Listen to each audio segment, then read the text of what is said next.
First, we would like to start off our event with the land acknowledgement, which recognizes and respects Indigenous peoples as traditional stewards of this land. We ask that you put down your drink for a moment and listen respectfully.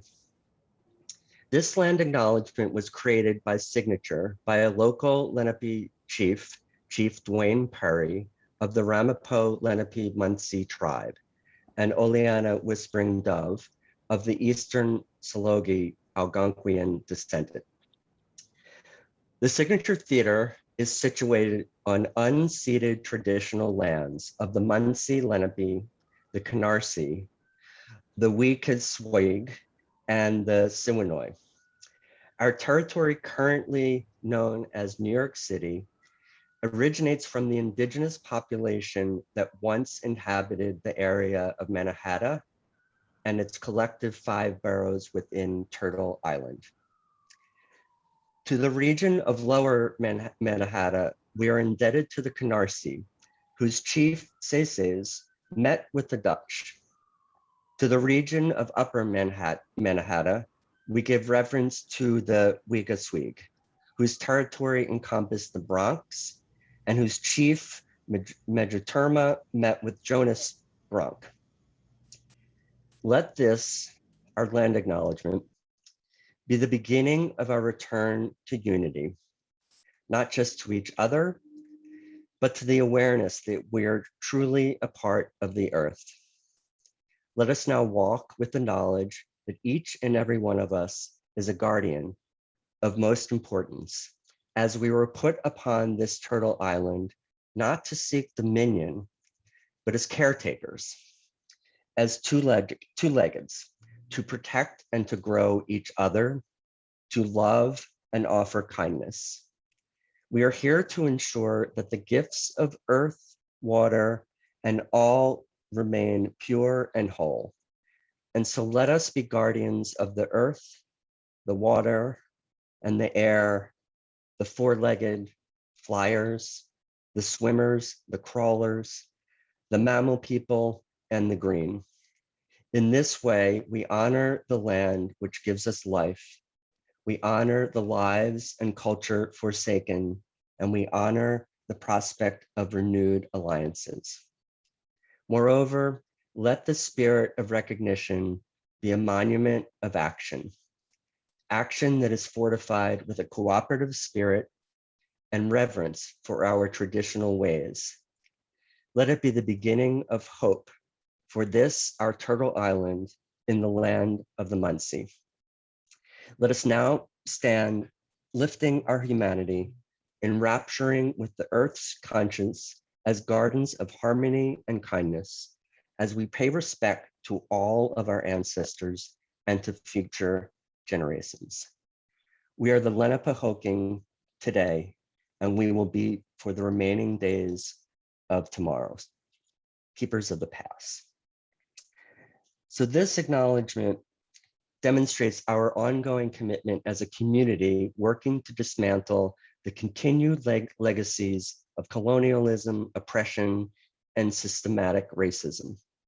We offer a pledge of social justice awakening and education in order to raise the level of awareness and to ultimately strengthen the communal fabric, which includes outreach and our indigenous neighbors, with our indigenous neighbors.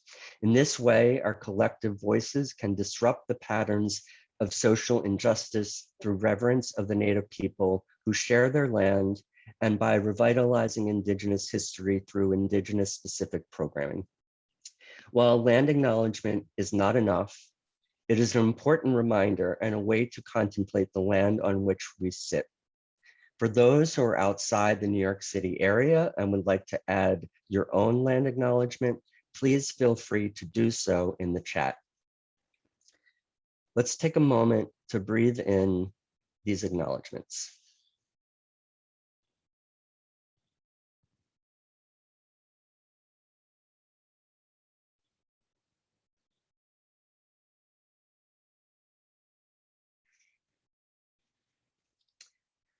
Thank you. And thank you all for spending your time with us this evening over Zoom. I'm happy to see all of your faces on screen, even though we miss seeing you at the center. It has been far, far too long.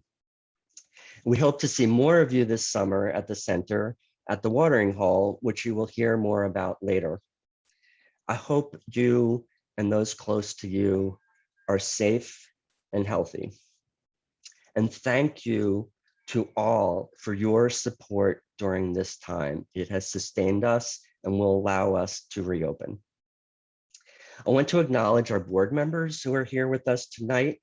Board President Nina Matus, immediate past board president Kate Roach-Hope, David Clafter, Laurie Kramer, Chris Millen, Nancy Northup, and Susan Weiner, and artistic director Paige Evans, and our incredible signature staff, some of whom are here and many of them who have worked hard for these many months and also will get us to reopen.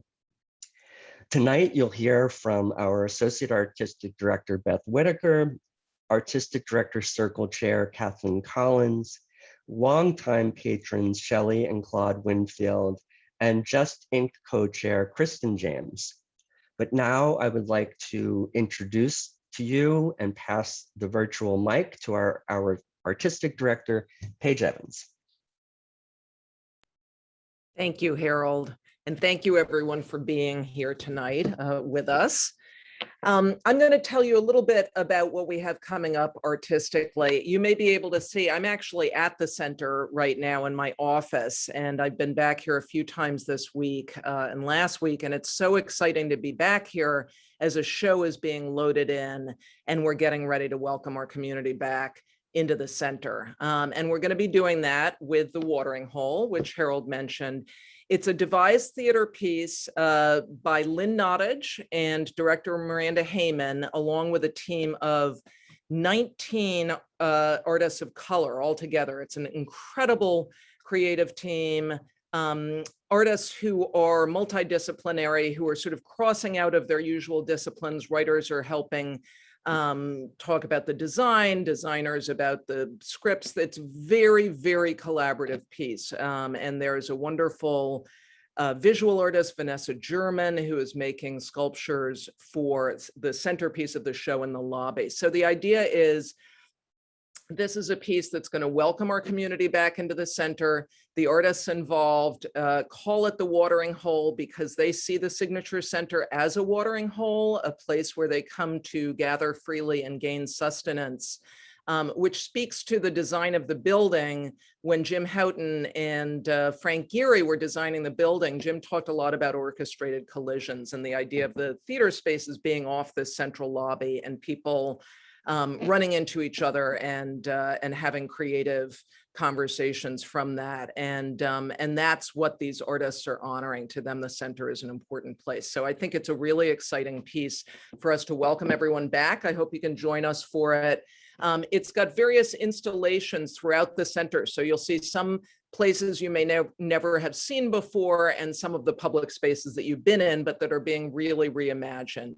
The whole experience will take about 80 minutes, and it's for small socially distanced groups. So it will be a safe experience, and I think a really celebratory and joyful one to welcome our community back to the center. So I hope you'll be able to join us for that. And then coming up in our season, we also have, Odette just put in the chat that there are more, if you are interested in more details about the watering hole, she's telling you where you can find them. And also there's going to be an arts and leisure piece on the watering hole coming up in about a week and a half in the New York Times. So you'll see more about it and the artists involved there. Coming up this season, we're going to start with Annie Baker's world premiere play, Second Arrow. Annie wrote the play and is directing it, which is a first for her with the world premiere of her own work. And it's been really exciting working with Annie as a director as well as the playwright. She's got an incredible creative team and a great cast for it. So we hope you can join us for that. That is set in a fasting clinic in Northern California while wildfires are going on around. And it's about primarily women. There's one male character, but experiencing chronic pain and sort of grappling with that. And there is humor in it too. It's a wonderful play. The second piece that we're going to do is Anna Devere Smith's Twilight Los Angeles. That's the second piece in Anna's residency. We started with Fires in the Mirror. We had planned Twilight for spring 2020, and that didn't happen because of the pandemic. And the play, unfortunately, has become even more resonant since then, with the uprisings around racial justice after George Floyd's murder. It's again, an incredible creative team. Anna is working with Taby Magar, wonderful director, and 5 actors. So they're really reimagining the piece rather than a one-person show, which is how Anna premiered it back in 1992. This New York revival, and it's the first time it's being done in New York since then, is going to really have a different take on it in terms of the production with a cast of 5. In the spring, we're going to premiere Sam Hunter's A Case for the Existence of God. That's the beginning of Sam's free play residency for his Res 5. And it's a 2-character play about 2 men who grew up together but didn't really know each other, and they come to form an unexpected friendship. That is going to be directed by David Cromer, who directed The Band's Visit and many other wonderful plays and musicals in New York. Great director. We're so excited to be starting Sam's residency with this piece. And then Confederates by Dominique Morisseau. We're going to be producing the world premiere of that, directed by Camila Forbes.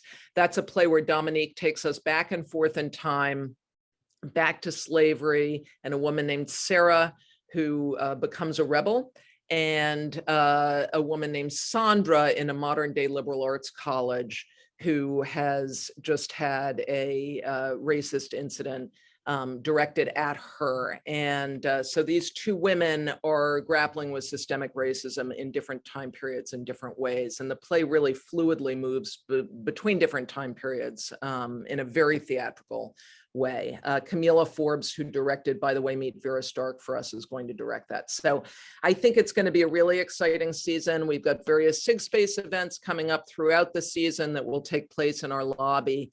And we're also going to start a new residency for emerging writers, which we'll talk more about as the season progresses, but hopefully a year from this summer. So we've got some exciting things lined up. Thank you so much for your support and for being here with us tonight, and for being a part of our signature community generally. We could not do this without you. We really can't wait for you to come back into the center. And now I am really thrilled to introduce our Associate Artistic Director, Beth Whitaker. Beth is an incredibly important part of our staff and of Signature in our community. She's our longest standing staff member. She's been here 22 years, and she's been absolutely instrumental in the life of Signature and the evolution of Signature over the years. So thank you, Beth, for everything you do. I'm turning it over to you.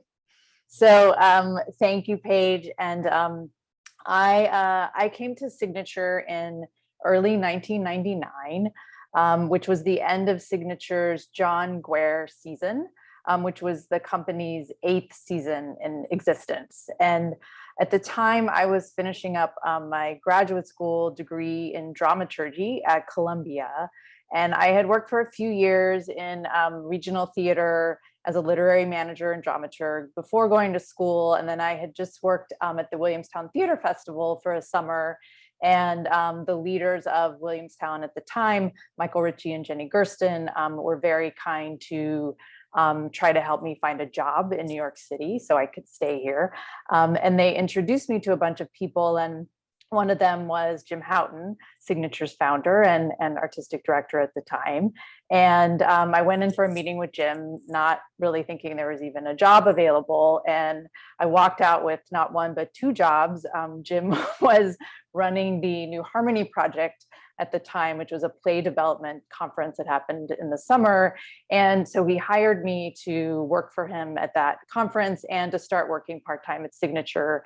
And I eventually became Signature's first literary manager. And at the time, I already thought of Signature as a very important theater with a big reputation, which it was. I had just moved to New York a few years before, and I knew of Signature before I got here.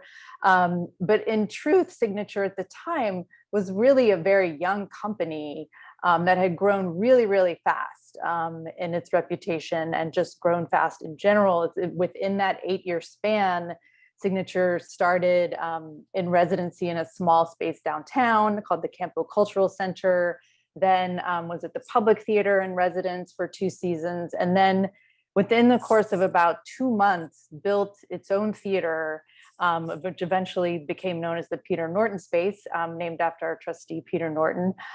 Beautiful, I know I recognize some of you on the call, on the Zoom, and know some of you have spent a lot of time in that space. A beautiful 160 seat, very comfortable but intimate space, just a block from where we are now. And that was an amazing amount of growth to have in that period of time, which really, I think, was because of the specificity of the mission of honoring a playwright and celebrating that playwright's body of work over the course of the year, which was a really new and valuable way for people to experience theater by really just going into that deep dive of a writer's body of work. And for me, for my experience, even though I had missed those first 8 years, Signature had a 10th anniversary season not long after I started, where most of the playwrights from those first 8 years came back with a new play. So for me, except for Arthur Miller, I've been able to work with every single one of Signature's playwrights in residence from the beginning.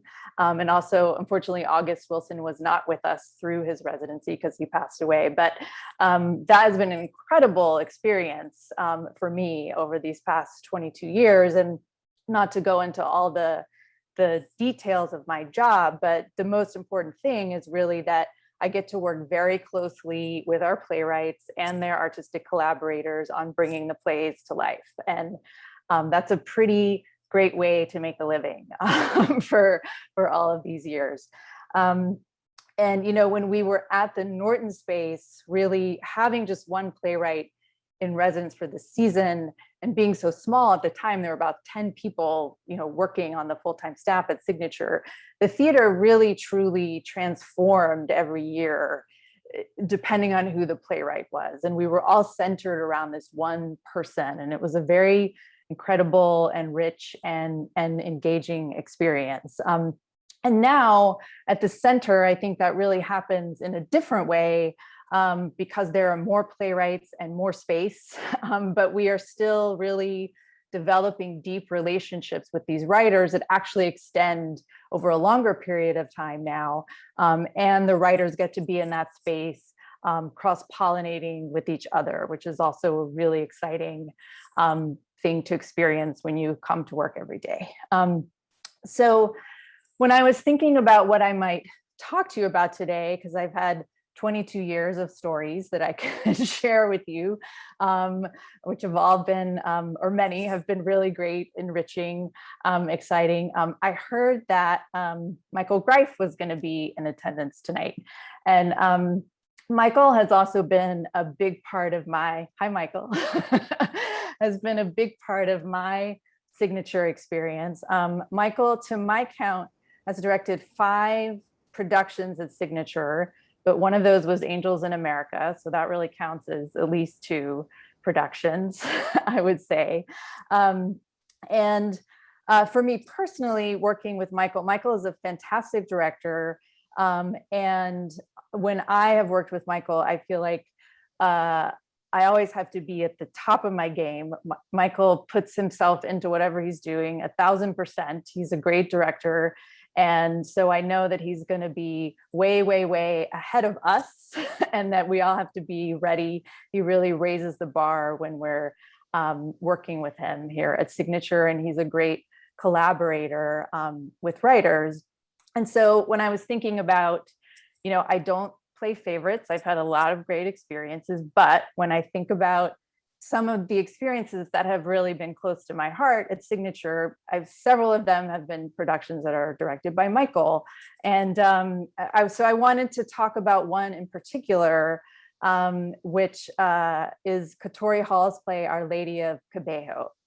And about Katori in particular, because I think for me, her residency really exemplifies, what the Signature experience can be, as did that production, Our Lady of Kibeho. So Katori was the first writer that we invited into our Residency 5 program, which is the program, as many of you know, we started when we moved into the center, where after those many years of having one playwright in residence for a year, often a more established writer, we wanted to invite less established writers to be with us for 5 years and to produce brand new plays, 3 brand new plays over that time. So Katori was the first writer that we invited to be part of that program. At the time we invited her, she was finishing up grad school at Juilliard. And the first play that we did of Katori's was a play called Hurt Village. It was a play that opened the center. And we knew from the beginning we wanted to do that play, but the rest of her residency was wide open. And when Katori started the residency, she came to us with a stack of about maybe 6 or 8 plays. She's very prolific and continues to be so. And in reading all these plays, Our Lady of Kibeho was one of these plays. And I remember reading it at the time, and it was probably about half finished at the time. It was a really, really early draft of the play. And I was so taken with the play, just even in that draft. And I said to Jim at the time, we have to do this one, we have to do this one. And he was like, well, let's start with the first one. And, we're going to see what the residency brings, because that's sort of part of the deal, is like, what can we make together over those 5 years, or a bit longer as it turns out to be. But ultimately, we did decide to produce Our Lady of Kibeho in 2014. And Michael came on board. And once we decided to produce it and Michael came on board, it was really an incredible experience of both developing the play and really finishing the script, and then putting the play on. Because this play, I don't know how many of you got to see it. It was based on a true story of 3 schoolgirls, teenage girls in Rwanda, who had visions or visitations from the Virgin Mary in the late 1980s. And the visions were predicting a lot of violence and warnings of violence that were ultimately interpreted to be foreshadowing of the Rwandan genocide that happened in 1994. And as Katori wrote the play, it called for all kinds of special effects, like a garden had to just suddenly grow in the school cafeteria on stage right in front of our eyes. These 3 girls had to levitate over their beds in the dormitories. One of the beds had to break in half in midair, and on and on and on.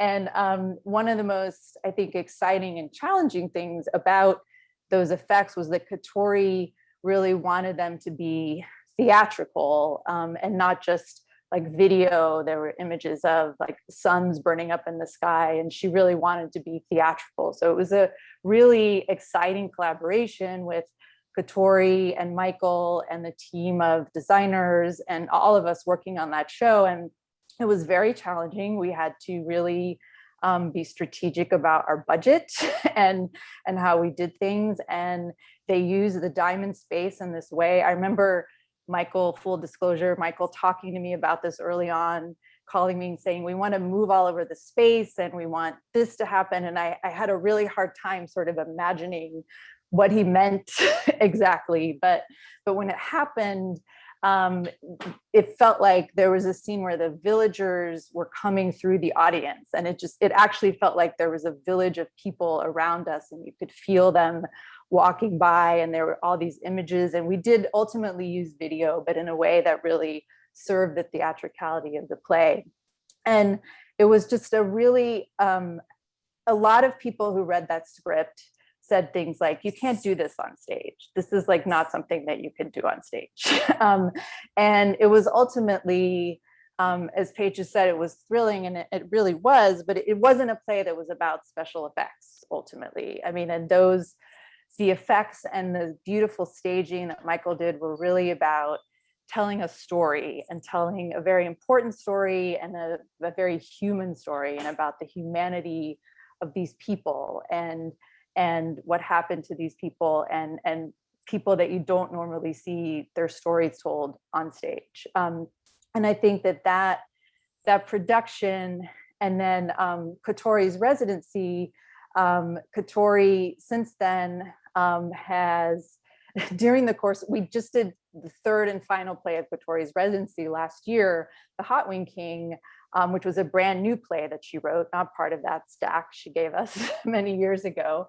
And that was one of the plays that had to close a bit early because of the pandemic. But in the time of Katori's residency, she got married, had 2 children, wrote the book for a successful West End and Broadway musical about Tina Turner, and now is creator and executive producer of her own television show, P-Valley, on Stars.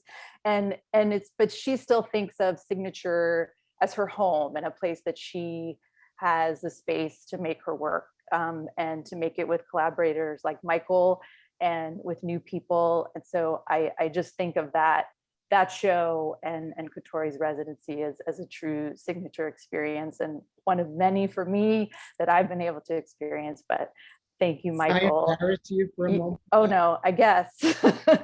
I could write it in the chat, but it would take me like 3 hours. I'm a lot of. I want to embarrass you a little and say, you produced that show so beautifully. Jim was ailing in 2014, and you filled his shoes so magnificently and represented him so perfectly and beautifully that he got to really be a part of that show because of your extraordinary participation. So you've always been a great producer, and especially on that show, you were a heart-breaking and also heart-filling producer. So thank you so much. Thank you, Michael. Thank you for saying that. And I think thank you to Michael, and thank you to Paige. Jim was a great, gave me so many opportunities and great support for so many years. And now Paige has done the same for 5 years. She inherited our collaboration. And so I thank you for that. And thank you, Harold, and everyone here, trustees that have supported me, and all of you that continue to support Signature, because it really is a special place that makes theater in a unique way, and makes really special and lasting relationships with everyone, I think, who comes through this community. So thank you. And I think I'm turning it over to GINA, or am I turning it over to Nina? Hi, everybody. Yeah, before we hear from our other donors who tonight will tell you some of their favorite things about Signature, before we go into our big breakout rooms, I do want to quickly introduce our board president, Nina Matus, as I know she wanted to say hello to everybody. Yes, okay, thank you. So I'm here actually in Pennsylvania with my husband and his children. I just want to, on behalf of the board, I want to thank everyone who is on this call, actually, all of our patrons, all of our staff, and all of our board members who have made getting through this period possible, and allowing us to reopen quickly, safely, and with extraordinary theater. The support of Signature is vital, because Signature is vital. But it is my real pleasure to ask everyone to raise their glass, whatever they're drinking, to give a toast to Harold. I want to thank him for extraordinary work he's done for us over the years he's been with us, including his wonderful leading us in our EDIA missions. I will miss you, although I'm positive I'll see you. I am positive that your next adventure will be wonderful, that you will make an impact on whatever you decide to do. So not to take up more time, here's a toast to you. And everyone raise their glass, and thank you, Harold, and good luck to you, and congratulations on Mazel Tov on this very difficult but very important decision. Thank you, Harold.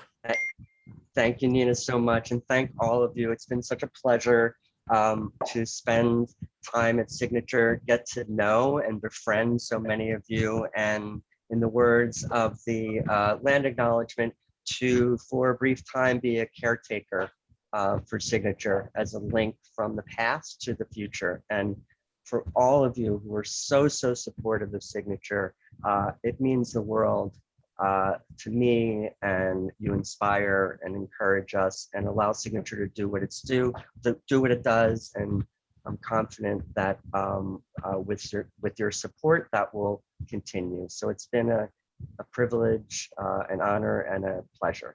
Thank you. And Gina, I think we're gonna go back to you, right?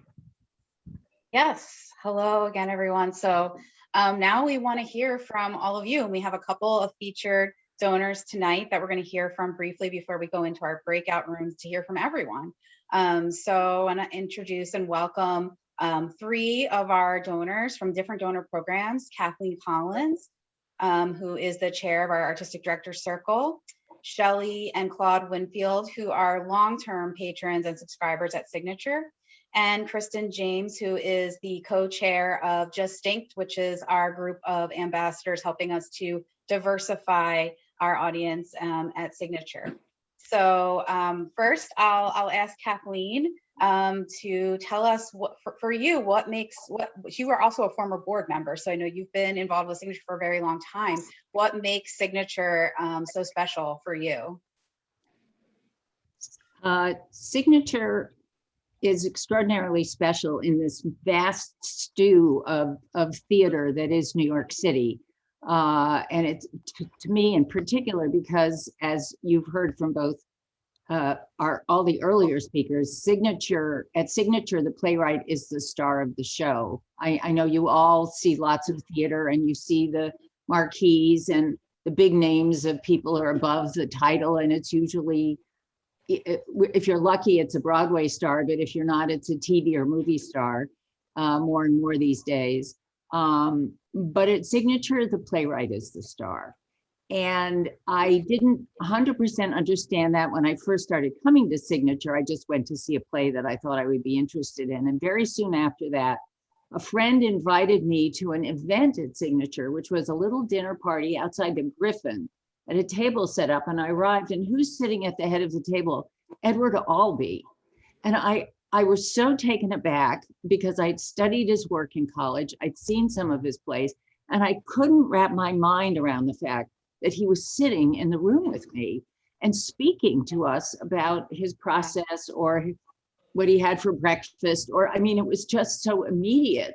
And I realized that it wasn't just that it was Edward Albee, but that it was the person who had created the event that we were going to see that night, that he was the germinal force of what ultimately blossomed into the play.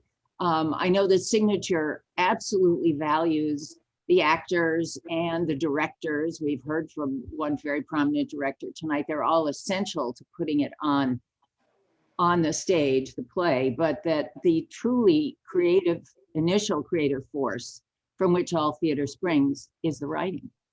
And that's where it all starts. And through my years of being involved with Signature, I've had the privilege to hear from other playwrights right around the time when I'm also seeing their work. And this is such an enhancing experience.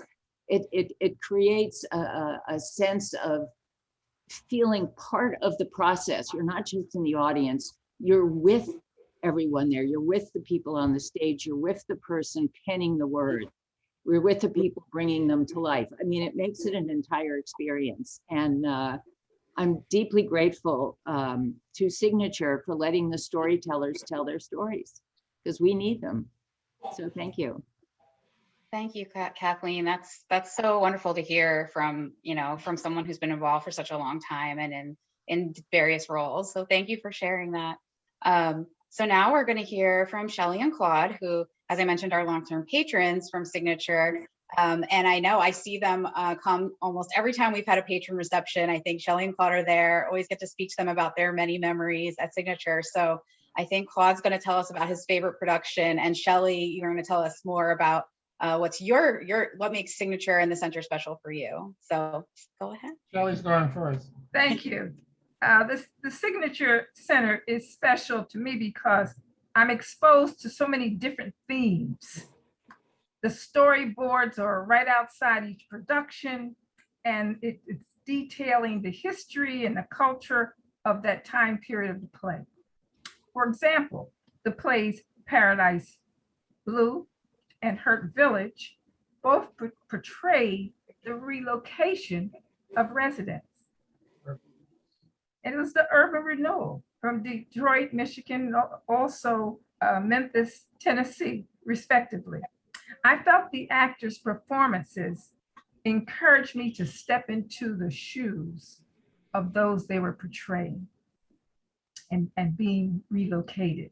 That's why I think the center is so special.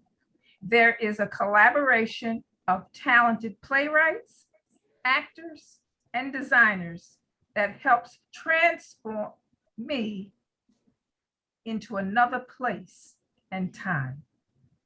Floyd? Our experience with the Signature goes so far back that I don't know when it started, but I do remember trying to avoid one part of being an usher. And that was at the break in the intermission where we used to have to go out to the stand and give people water and sell cookies. And I always tried to avoid that part of the Signature Theater. But to me, it's the personal experience and the warmth, the environment, which is different than going to a play in Broadway. You can, at the Signature, my favorite productions was one, Piano Lesson, where we got to meet the two brothers. And after the show, they stayed and talked and talked. And then when we came back and we were ushering, we saw them again. And we were just sitting in the lobby and he brought his family over and introduced them to us. And we sat down and had a chat. And I'm saying, you can't do that in a normal theater. So then the other one that really was more personal to me was Fire in the Mirrors. Because for a while, well, I won't say a while, 15 years, I was a middle school principal in Brooklyn, Flatbush Crown Heights. And that is where that whole experience turned out to be. And one graduate from my school was actually mentioned in that play. And I know him very well. And I know that he was a key factor in bringing the community together, and that was Richard Green. He was a graduate from my middle school. So Signature presents something that's different from other theaters for us. And we love coming back, and we've been coming back over the years, and we'll continue to, whether it's ushering, but you have to bring back my brownies as a patron. I miss my brownies. All right, we will make sure to get those brownies back next time we see you, Claude. Thank you. Oh, so lovely to hear your of those favorite productions and just what you two have enjoyed so much at the center being transformed into the worlds of the play. It's so true, and it really makes me excited to come back. So thank you. And lastly, I'm going to introduce Kristen James. And speaking of coming back, Kristen has been pretty involved actually in this downtime with Signature with our Equity, Diversity, Inclusion, and Access Committee, as well as now becoming a new co-chair of Distinct, which I mentioned earlier. So for you, Kristen, what are you excited about for when we reopen the center and to come back to Signature? Well, the first thing I'll say is I'm excited to actually meet Shelley and Claude and Kathleen in person. Because I've really enjoyed hearing so much about their stories and their rich history with Signature. And that's actually one of the things that I'm really looking forward to, just being back in the space. The pandemic has been so difficult on so many different levels. And one of the most difficult pieces was just losing our connection that we had to each other and also to art. And Signature is such a special place. When you walk into the Signature Center, you feel the spirit, you feel the art and the life that lives in that place and the creativity. And I miss that so much. So I'm just looking forward to being back in the space and interacting personally with all of the amazing people in this community, and really excited about the shows in our season that's coming up. And particularly on the EDIA front, as well as with Just Inked, which I'm proud to be, was proud to be a member of the leadership ensemble and now a co-chair. I feel that Signature's commitment to EDIA, which is an acronym for Equity, Diversity, Inclusion, and Accessibility, is really admirable. And I'm very thankful and I feel very grateful to be able to be supporting these initiatives within the theater, particularly with our EDIA committee, which is a subcommittee of the board. We have had a lot of things come out of our work, particularly the land acknowledgement, which you heard Harold read so beautifully today, which is such an important piece of welcoming people into either the physical or the virtual SIG space. But in addition to that, I personally am really proud of the response that Signature had during the summer uprisings after George Floyd was murdered. It was a pivotal time in our nation, and it was also a pivotal time in theater and in the arts and in a lot of other industries that were forced to examine themselves and the position that they play in a lot of the issues that were coming to a head at that time. What I appreciate the most about Signature is that instead of running from it, we just went head on into it. And I really want to say thank you to Harold and to Paige for recruiting such an amazing group of people who were thoughtful and also giving me the opportunity to be able to contribute to what our response was going to be so that it would be authentic and meaningful to our community. And then the work, the plays, the playwrights whose work is going to be featured. I think that our commitment to EDIA shows across the board, truly. So in our land acknowledgement, in our community, and the development and diversification of our patrons, and especially in our work with the works that we're featuring from our different playwrights, being able to see the diversity of their voices come to life on the stage. It's wonderful.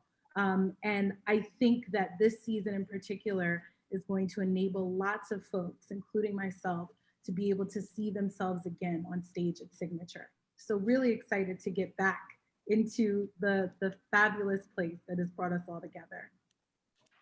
Yes, thank you so much, Kristen. I can't wait to come back and dance with you in the lobby again. I'm just dancing with you too. Yes, I can't we always had fun.